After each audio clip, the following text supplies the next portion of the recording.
This morning, I want to talk to you about presence. Two different kinds, though. I want to talk to you about the power of presence and presence.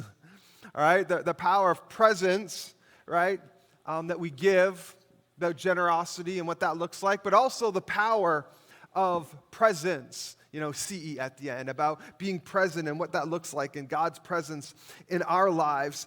And sometimes the presence of family and friends can get overlooked and almost sometimes overshadowed with everything that's going on in the Christmas season. But man, there's something powerful about the presence of family and friends. And this past Thanksgiving, it was so nice to be able to have Susie's family, Susie's sister Amy and Travis, or their family were able to come and spend Thanksgiving with us, and we always have friends over for Thanksgiving, which is great. We love it. We have a great time, but there's something different when you have family, and it was such a great time, and there's just something happens when you're in the presence of family and friends.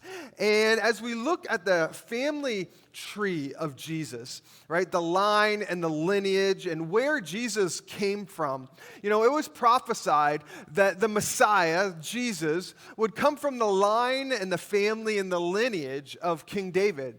We get this, just one of the places in Jeremiah chapter 23, verses 5 and 6 says, "The days are coming, declares the Lord, when I will raise up for David a righteous branch, a king who will reign wisely and do what is just and right in the land. In his days, Judah will be saved and Israel will live in safety.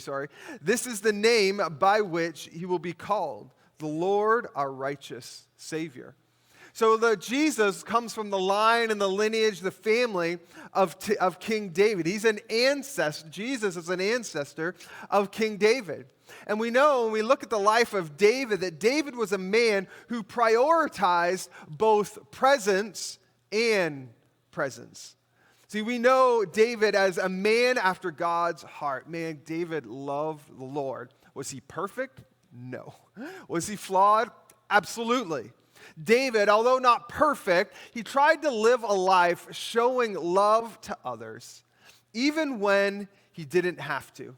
Even when it wasn't expected of him, he tried to love and to give of himself. So